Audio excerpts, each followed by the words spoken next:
choose to go, you're already there. And if I go to the heavens, rise on the wings of dawn, if I settle by the sea, I know your hand is always there to guide me. You are there, you are there, you are there, you are there. Where can I go? Where can I go from your presence? Trouble is in my way, you're already there. You will not go. You will not go from my presence. Before a word of mine is said, if in the depths I lay my head, in the shadow of your wings you're there to hide me. You are there. You are there. You are there. You are there. You are there. You are there. You are there. You are there.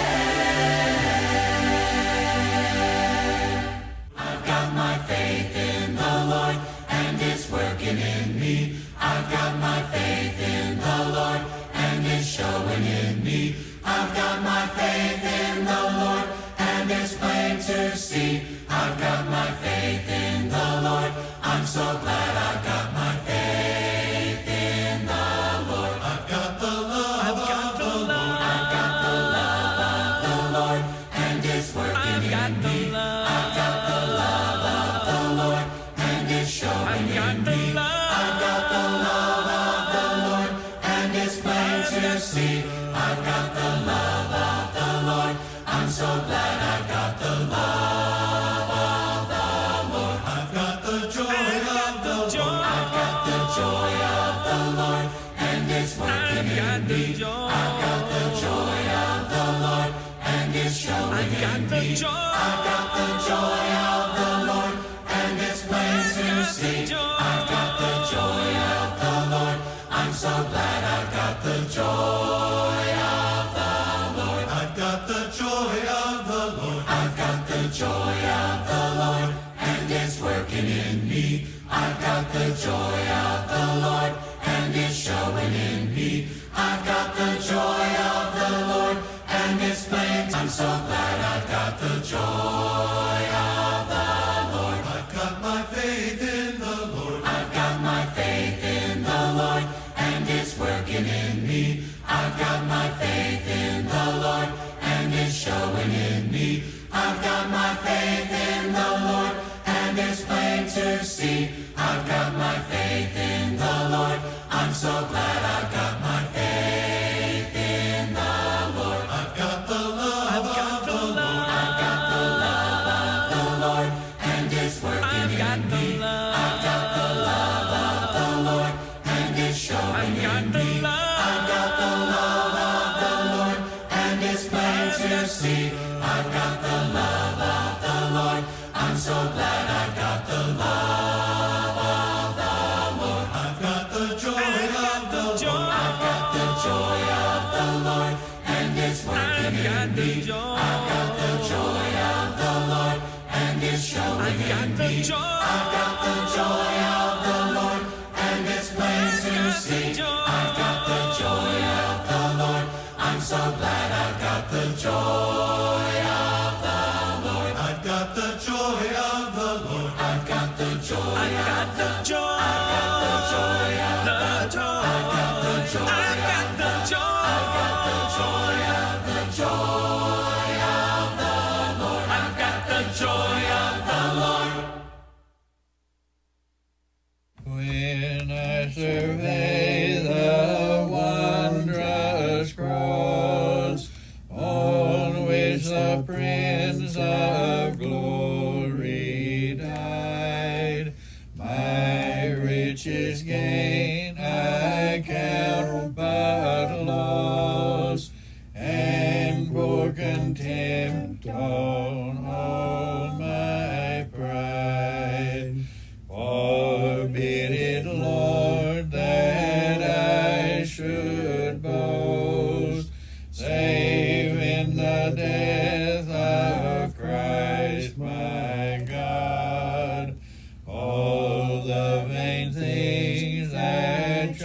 on thee most. I sacrifice them to his blood. Hello, welcome to our Bible study. My name is Clint McElroy, and today we'll be in 2 Samuel chapter 19.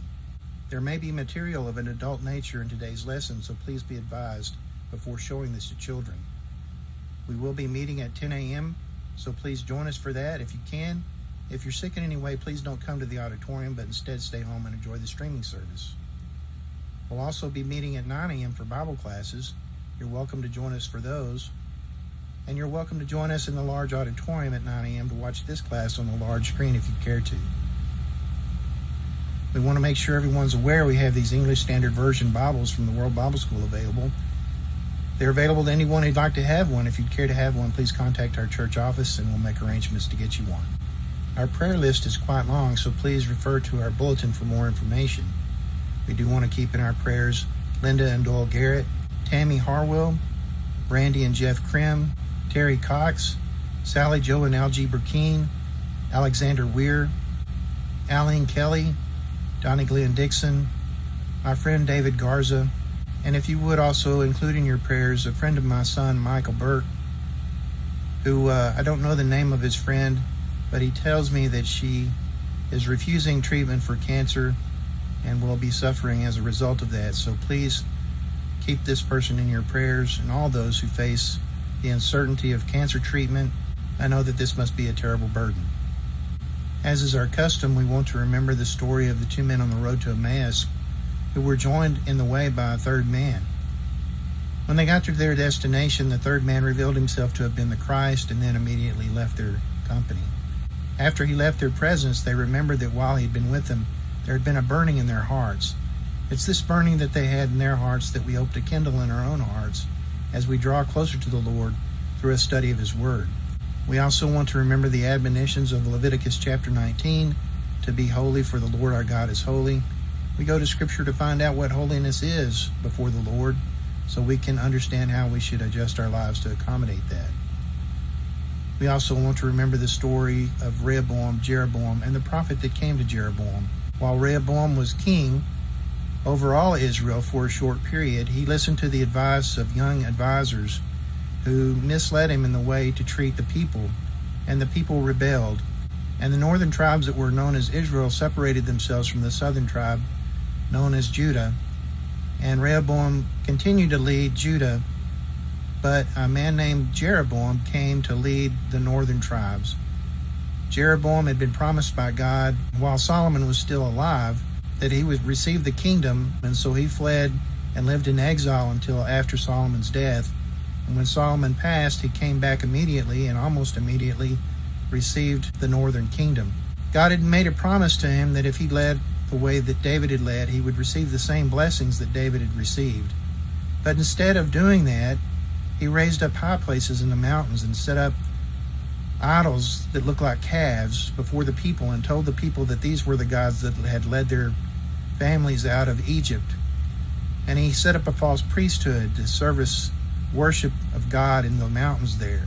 And this lived as a reminder of the disobedience of not just Jeroboam, but the people against the Lord from that time until the time of Christ. No king over Israel from that time forward was acceptable in God's sight, because none of them would take down these high places. Now, this prophet that came to tell Jeroboam availed himself of his responsibilities there before Jeroboam and headed on his way home as the Lord had commanded him. He was met in the way by another prophet from Israel who said to this man, "Hey, God has told me that you should come join me for a meal," which was a lie.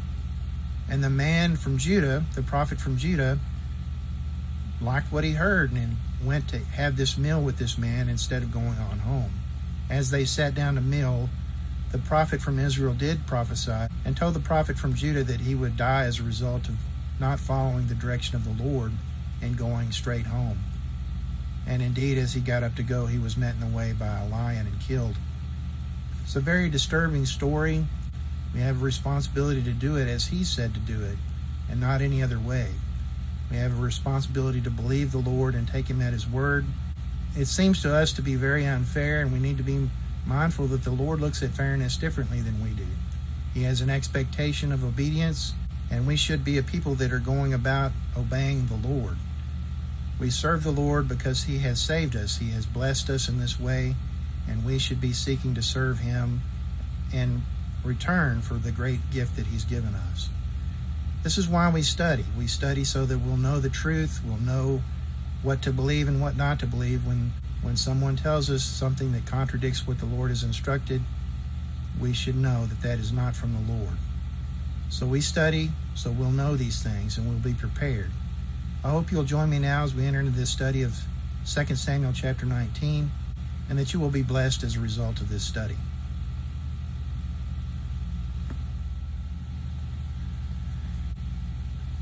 Second Samuel chapter 19 from the English Standard Version.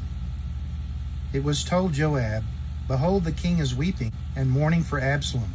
So the victory that day was turned into mourning for all the people. For the people heard that day, "The king is grieving for his son." Verse 3.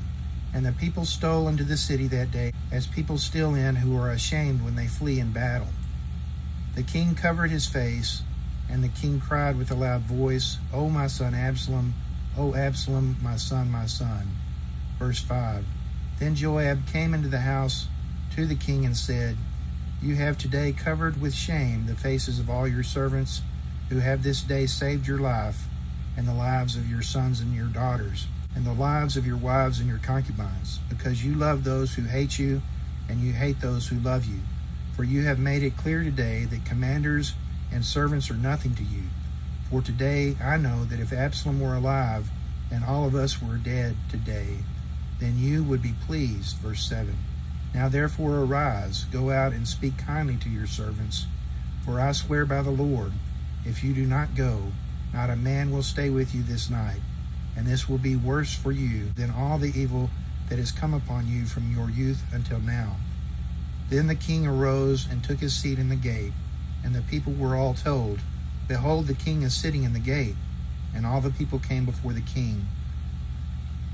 Now Israel had fled, every man to his own home, and all the people were arguing throughout all the tribes of Israel, saying, "The king delivered us from the hand of our enemies, and saved us from the hand of the Philistines, and now he has fled out of the land from Absalom. But Absalom, whom we anointed over us, is dead in battle. Now therefore, why do you say nothing about bringing the king back?" Verse 11. And King David sent this message to Zadok and Abiathar the priests, "Say to the elders of Judah, why should you be the last to bring the king back to his house, when the word of all Israel has come to the king? You are my brothers, you are my bone and my flesh. Why then should you be the last to bring back the king?" Verse 13. And say to Amasa, "Are you not my bone and my flesh? God do so to me, and more also, if you are not commander of my army from now on in place of Joab." And he swayed the heart of all the men of Judah as one man, so that they sent word to the king, "Return both you and all your servants." So the king came back to the Jordan, and Judah came to Gilgal to meet the king and to bring the king over the Jordan. Verse 16. And Shemaiah the son of Gera, the Benjaminite, from Bahurim, hurried to come down with the men of Judah to meet King David, and with him were 1,000 men from Benjamin. And Ziba the servant of the house of Saul, with his 15 sons and his 20 servants, rushed down to the Jordan before the king. And they crossed the ford to bring over the king's household, and to do his pleasure. And Shemaiah the son of Gera fell down before the king as he was about to cross the Jordan, and said to the king, "Let not my lord hold me guilty, or remember how your servant did wrong on the day my lord the king left Jerusalem. Do not let the king take it to heart, for your servant knows that I have sinned. Therefore, behold, I have come this day, the first of all the house of Joseph, to come down to meet my lord the king." Abishai the son of Zeruiah answered, "Shall not Shemaiah be put to death for this, because he cursed the Lord's anointed?" Verse 22. But David said, "What have I to do with you, you sons of Zeruiah, that you should this day be as an adversary to me? Shall anyone be put to death in Israel this day? For do I not know that I am this day king over Israel?" And the king said to Shemaiah, "You shall not die." And the king gave him his oath. Verse 24. And Mephibosheth the son of Saul came down to meet the king. He had neither taken care of his feet, nor trimmed his beard, nor washed his clothes, from the day the king departed until the day he came back in safety. And when he came to Jerusalem to meet the king said to him, Why did you not go with me, Mephibosheth? He answered, My lord, O king, my servant deceived me. For your servant said to him, I will saddle a donkey for myself, that I may ride on it and go with the king. For your servant is lame. And he slandered your servant to my lord the king. But my lord the king is like the angel of God. Do therefore what seems good to you. Verse 28. For all my father's house were but men doomed to death before my lord the king. But you set your servant among those who eat at your table. What further right have I, then, to cry to the king? And the king said to him, Why speak any more of your affairs? I have decided. You and Ziba shall divide the land. And Mephibosheth said to the king, Oh, let him take it all, since my lord the king has come safely home. Verse 31. Now Barzillai the Gileadite had come down from Rogelim, and he went on with the king to the Jordan, to escort him over the Jordan.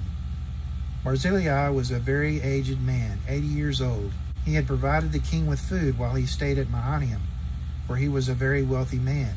Verse 33. And the king said to Barzillai, Come over with me, and I will provide for you with me in Jerusalem. But Barzillai said to the king, How many years have I still to live, that I should go up with the king to Jerusalem? I am this day 80 years old. Can I discern what is pleasant and what is not? Can your servant taste what he eats and what he drinks? Can I still listen to the voice of singing men and singing women? Why then should your servant be an added burden to my lord the king? Your servant will go a little way over the Jordan with the king. Why should the king repay me with such a reward? Verse 37. Please let your servant return, that I may die in my own city, near the grave of my father and my mother. But here is your servant Chimham. Let him go over with my lord the king, and do for him whatever seems good to you. And the king answered, Chimham shall go over with me, and I will do for him whatever seems good to you, and all that you desire of me I will do for you. Verse 39. Then all the people went over the Jordan, and the king went over, and the king kissed Barzillai and blessed him, and he returned to his own home. The king went on to Gilgal, and Chimham went on with him. All the people of Judah, and also half the people of Israel, brought the king on his way. Verse 41. Then all the men of Israel came to the king and said to the king, Why have our brothers, the men of Judah, stolen you away and brought the king and his household over the Jordan, and all David's men with him? All the men of Judah answered the men of Israel, Because the king is our close relative.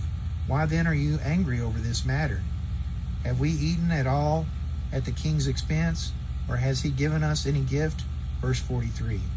And the men of Israel answered the men of Judah, We have 10 shares in the king, and in David also we have more than you. Why then did you despise us? Were we not the first to speak of bringing back our king? But the words of the men of Judah were fiercer than the words of the men of Israel. Okay, so last time we studied out of chapter 18 the story of the death of Absalom. At the beginning of the chapter, David had mustered his men and set over them commanders of thousands and commanders of hundreds in verse 1. And David sent out the army, 1/3 under the command of Joab, 1/3 under the command of Abishai, and 1/3 under the command of Ittai the Gittite. The king said to the men, I myself will go out with you. But they argued back, You shall not go out, for if we flee, they will not care about us. If half of us die, they will not care about us. But you are worth 10,000 of us. Therefore it is better that you send us help from the city. Because if the king had been with them, and if anything had drawn them away from the king would have been exposed, and he would have been their only target. They would not have been able to draw the enemy in for fighting. This is an interesting tactic here, and an interesting thing that they did. So the king stayed back at this city, and they went out before him with their armies, marched out by the hundreds and the thousands. And then the king ordered the leaders, Joab, Abishai, and Ittai, in verse 5, Deal gently for my sake with the young man Absalom. And all the people heard when the king gave orders to all the commanders about Absalom. And it says in going further here that as the army went out to battle and fought, they fought in the forests of Ephraim. Now, Ephraim is a mountainous region, and there must have been very forested areas as part of the mountainous region. And it says in verse 7, the men of Israel were defeated by the servants of David that day, and the loss there was great on that day, 20,000 men. It says that the battle spread over the face of all the country, and the forest devoured more people that day than the sword. This is very important. When the Lord directs things in battle, he oftentimes does not use the normal resources that you would consider proper for the situation. He doesn't necessarily use the military might of those who are in his service. He very frequently uses strange things about the environment to serve his purposes. And we see this continually throughout Scripture. Time and again, the Lord wants the people that serve him to know that it is he who is delivering them in their hour of need, not themselves. And then a key element of doing that is to make sure that their forces are often too small to achieve the goal as you would expect under normal tactical conditions, or quite obviously that they didn't engage at all and the Lord still vanquishes their enemy, which was apparently most of the case here on the mountains of Ephraim. Verse 9, it says, Absalom happened to meet the servants of David. Absalom was riding on his mule. His mule went under the thick branches of a great oak, and his head was caught fast in the oak, and he was suspended between heaven and earth while the mule went on. And a certain man saw this and told Joab. Joab asked him, why didn't you strike him down there as you had opportunity? If you'd done that, I would have rewarded you with 10 pieces of silver and a belt. And I don't know about you, but 10 pieces of silver, that's roughly $400. And a belt, how many belts are worth very much? It might have been a greater reward to the people of this time, but it just doesn't seem like a terribly great reward to hang in front of somebody as an incentive. But the man responded to Joab quite properly, in my opinion. Even if I felt in my hand the weight of 1,000 pieces of silver, I would not reach out my hand against the king's son. For in our hearing the king commanded you and Abishai and Attab, for my sake protect the young man Absalom. On the other hand, if I had dealt treacherously against his life, then you yourself would have stood aloof. Joab said, I will not waste my time arguing with you.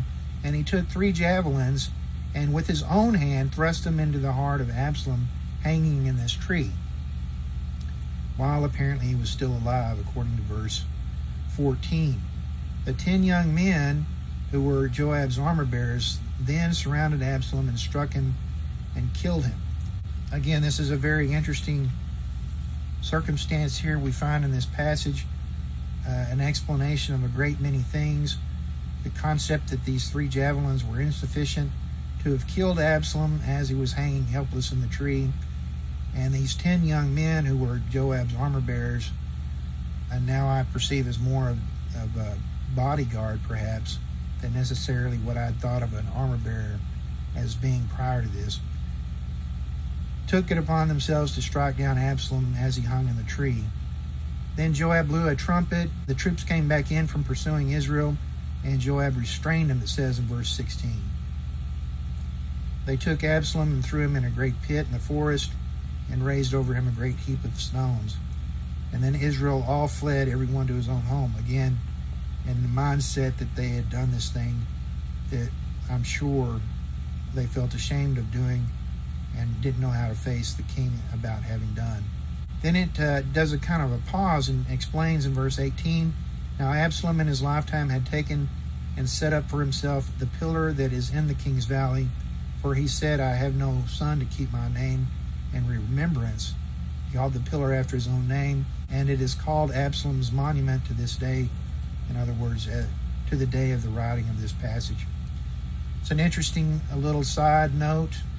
We do know from other passages that Absalom did have children, among them a daughter that he had named Tamar, the same name as his sister's name. So perhaps he erected this monument in the valley before he had had children of his own. In verse 19 it goes on, Ahimaaz the son of Zadok said, "Let me run and carry the news to the king that the Lord has delivered today. You may carry news another day, but today you shall carry no news, because the king's son is dead." So Joab knew the seriousness of the situation, in my opinion, knew that it would be unwise for anybody important to take this information to David's ear. David was known to kill people bringing him bad news for various reasons, and I believe Joab was of a mind to prevent that from occurring, especially to Ahimaaz, the son of Zadok, one of the priests. So he said to a Cushite who was there, "Go and tell the king this." And so the Cushite left to go tell the king. But Ahimaaz pressed Joab and begged that he would be allowed to run after the Cushite and be there as the Cushite presented the information. Eventually, Joab relented and said, "Go on." And Ahimaaz left immediately and outran the Cushite and got to David first. As they drew near to David, he was recognized by the watchman, and that's an interesting little side story too, that they were able to recognize Ahimaaz from the way that he moved. And as he arrived and presented this information to the king asked, "Is it well with the young man Absalom?" And Ahimaaz answered with, I believe, a lie. He knew quite well that Absalom was dead, but instead answered that there had been a great commotion as he left the presence and he did not know. The king told him to stand aside, so he turned and stood aside. And as the Cushite came and presented the news, when he was asked, he responded, "May the enemies of my lord the king and all who rise up against you for evil be like that young man." And the king was then deeply moved because he knew that Absalom was dead. He went up to the chamber over the gate and wept. And as he went, he said, "Oh, my son Absalom, my son Absalom, would I had died instead of you. Oh, Absalom, my son, my son." Which brings us immediately to the events of chapter 19. Joab was told of this. "Behold, the king is weeping and mourning for Absalom." And it says in verse 2, "So the victory that day was turned into mourning for all the people, for the people heard that day, the king is grieving for his son." And they would not come into the city as they normally would have, but instead sought to remove themselves from the sight of the king. They stole in and out of the city as if they were ashamed as people who flee in battle. And it says the king covered his face in verse 4 and cried again, "Oh, my son Absalom, oh, Absalom, my son, my son." Then Joab came into the house of the king and said, "You have today covered with shame the faces of all your servants, who have this day saved your life, and the lives of your sons and your daughters, and the lives of your wives and your concubines, because you love those who hate you, and hate those who love you. For you have made it clear today that commanders and servants are nothing to you. For today I know that if Absalom were alive, and all of us were dead today, then you would be pleased." That's pretty bold for Joab to do. Joab is an incredible person. In Scripture, he doesn't seem to get a lot of respect, at least verbally, from David, as time and again David chastises both he and Abishai. And this is an interesting thing. It's almost a funny thing that recurs throughout the stories of David in dealing with Joab and Abishai.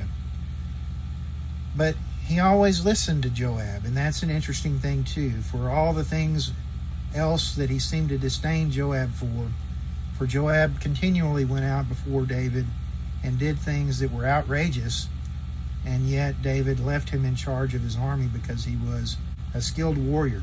He always respected Joab's statement. And here we have Joab chastising David to his face for shaming people who had preserved David in the face of an enemy who happened to be his own son. And that is a hard thing. I can't imagine the situation that David found himself in there, dealing with his enemy, his own son. Joab goes on saying, "Now therefore arise, go out and speak kindly to your servants, for I swear by the Lord, if you do not go, not a man will stay with you this night, and this will be worse for you than all the evil that has come upon you from your youth until now." So he shames him and tells him, "Look, we're not going to put up with this. If you don't go out we're going to leave you, and we're going to leave you to your fate. I don't know how serious he was in that threat, because Joab was extremely loyal to David. But Joab also sought to preserve himself and preserve the people. So I don't know, honestly, if Joab was not more a servant of the people than necessarily he was David. But he saw that the proper way to serve the people was through serving David. Then it says in verse 8, the king arose and took a seat in the gate, and the people were all told, behold, the king is sitting in the gate. And all the people came before the king. Now remember, David is not back in Jerusalem. He's still sitting in this town outside of Jerusalem, and he's not in his regular seat. He's in the main gate of the city there. There was apparently a meeting place for the elders, and possibly even a shelter there to preserve them from the weather. And apparently David was in this area near the gate of this city. So when the people came, it's talking about the people that had left Jerusalem with him. Now it goes on and says, now Israel had fled every man to his own home, the last part of verse 8. And all the people were arguing throughout all the tribes of Israel, saying, the king delivered us from the hand of our enemies and saved us from the hand of the Philistines. So they recognized what David had done for them, and now he has fled out of the land from Absalom. They also realized that the man that they had supported, Absalom, had chased David out of Jerusalem. Then in verse 10, but Absalom, whom we anointed over us, is dead in battle, and they recognized that failure. Now therefore, why do you say nothing about bringing the king back? So all the people of Israel, both Judah and Israel, recognized that it was beyond time for them to go and bring back David to his throne. And this is important to the last part of the chapter, because it is all the people of Israel, not just the people of Judah. So in verse 11, King David sent a message to Zadok and Abiathar the priests, saying to the elders of Judah, why should you be the last to bring the king back to his house when the word of all Israel has come to the king?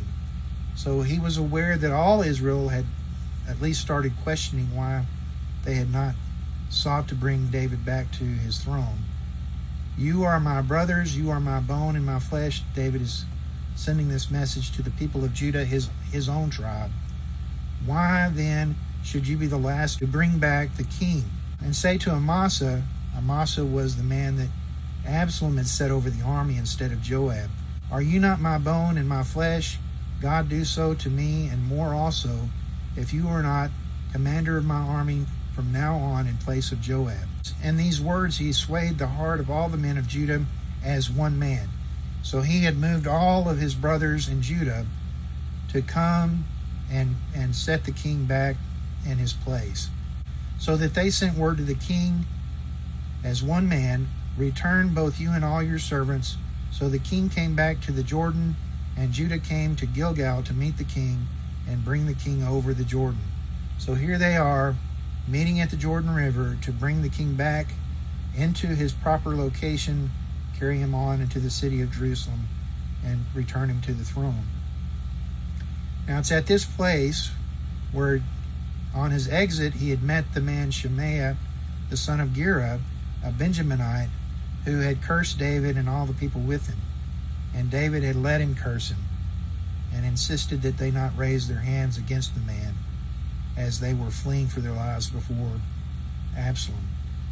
So here they meet him again, and in this case he'd hurried to come down to meet David with the men of Judah, and with him were 1,000 men of Benjamin, and Ziba the servant of the house of Saul with his 15 sons and 20 servants also rushed down to the Jordan before the king. They crossed over the ford to bring over the king's household and to do his pleasure in verse 18. And Shimei the son of Gera fell down before the king as he was about to cross the Jordan, and said to the king, let not my lord hold me guilty, or remember how your servant did wrong on the day my lord the king left Jerusalem. Do not let the king take it to heart, for your servant knows that I have sinned. Therefore, behold, I have come this day, the first of all the house of Joseph, to come down to meet my lord the king. Abishai, the son of Zeruiah, answered, shall not Shimei be put to death for this, because he cursed the Lord's anointed? But David said in verse 22, What have I to do with you, you sons of Zeruiah, that you should this day be as an adversary to me? Shall anyone be put to death in Israel this day? For do I not know that I am this day king over Israel? And the king said to Shemaiah, you shall not die. And the king gave him his oath. So this is a very interesting story. David was very forgiving.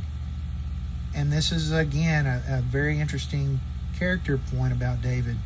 David would kill someone bringing him bad news, but he would strive in every way to protect his enemies and forgive those that he had vanquished, should they remain alive. This was an incredible characteristic of David, and it was known to most men, but Abishai and even Joab seemed to not understand this about David, and even you could say that Joab was criticizing David just moments earlier because he had this sympathy in his heart for those that set themselves against him. And this was nothing new with David. We saw this time and again throughout David's story, from Saul to the Philistines, and in now these cases with his son's rebellion. It just was not in it for David to hate people simply because they were adversarial with him. And certainly Shemaiah had done inappropriate things, but he was very forgiving of him. And this is a point to take to heart, because we should be forgiving with those who have done harm to us, or to those things that we love, or to those who we love, or the things that we care about.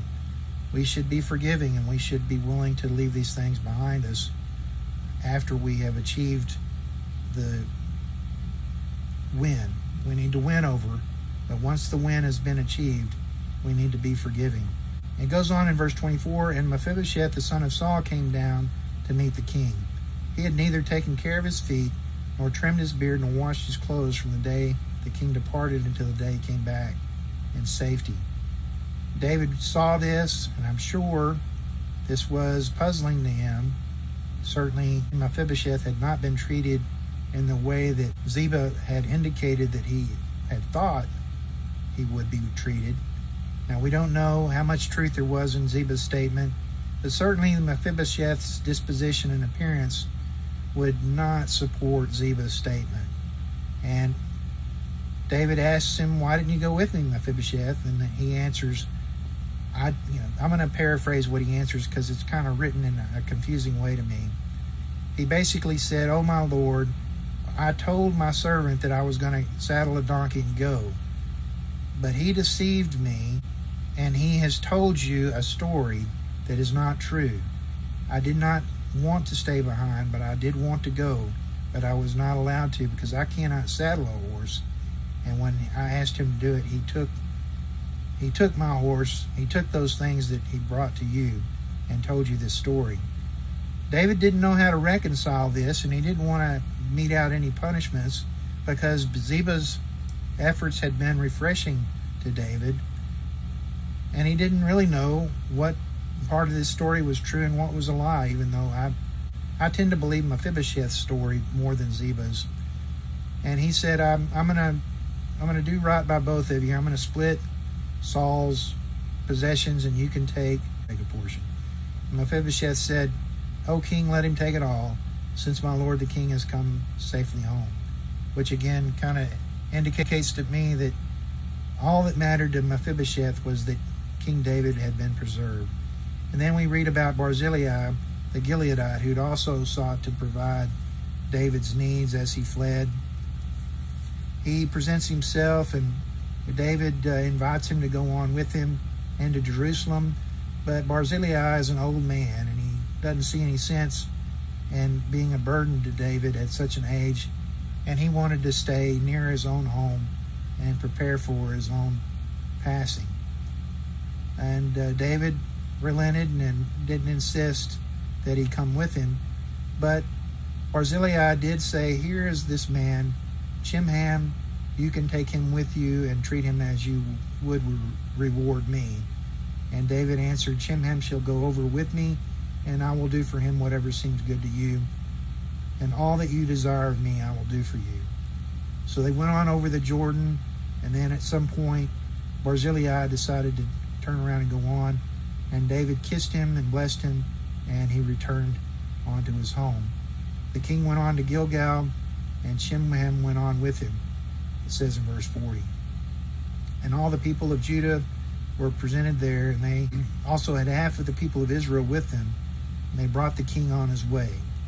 Then it says in verse 41 that all the men of Israel came to the king and said to the king, "Why have our brothers, the men of Judah, stolen you away and brought the king and his household over the Jordan, and all of David's men with him?"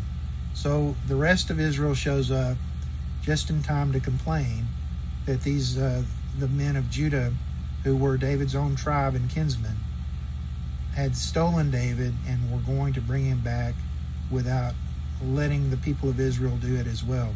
These were the same men that had all rebelled against David with Absalom, and now they were acting as if they were jealous of this disposition Judah showed toward David. "Because the king is our close relative," answered the men of Judah in verse 42. "Why then are you angry over this matter? Have we eaten at all at the king's expense, or has he given us any gift?" Meaning no. The answer was no. And then it goes on in verse 43, "The men of Israel answered the men of Judah, 'We have 10 shares in the king, and in David also we have more than you.'" So altogether this was true. There were 10 tribes of Israel and then the tribe of Judah. And then depending on how you're counting it, whether Benjamin was with Judah or whether they weren't counting the tribe of Levi. It's just a weird thing, or how the half tribes were counted.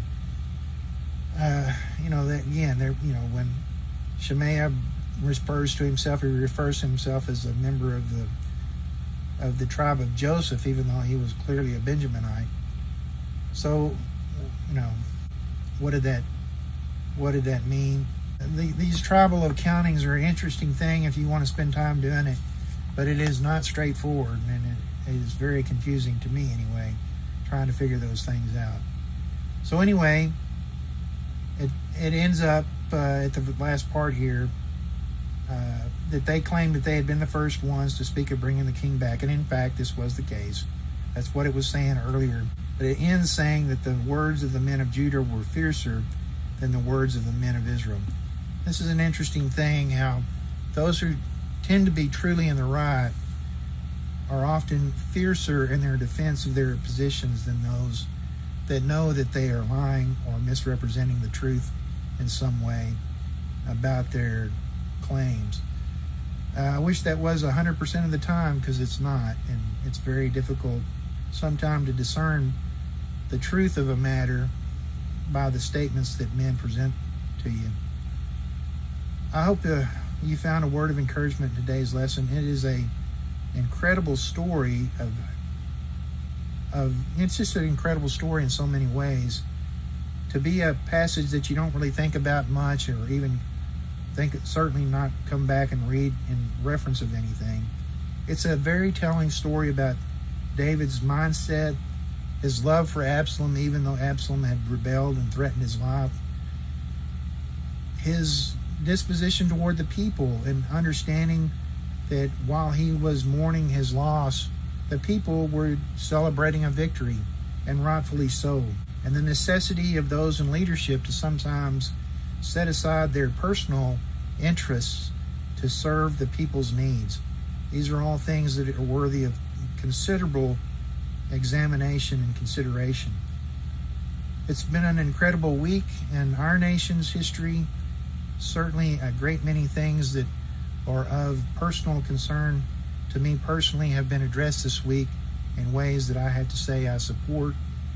And I am very happy and pleased that the Lord has blessed our nation in this way. I know that this is not the end of the fight, and I know that it's not certainly a true resolution of the issues, but at least as far as civics goes, things make sense again to me. So I do have that appreciation. I also want to apologize. It's been several weeks since I've been able to make a recording. It's not because I didn't want to, it's because so many things have come up from this, that, or the other direction that I did not anticipate. Only once out of those weeks did I really just not do anything because I was personally exhausted and tired and didn't want to do it. And I regret that, but sometimes that's the case. I hope you found a word of encouragement out of 2 Samuel 19, that you will benefit from that. We will be meeting today at 10 a.m., so please join us for that if you can. Hope to see you there. Again, if you're sick in any way, please don't come to the auditorium, but instead stay home and enjoy the streaming service. God bless. Have a great week.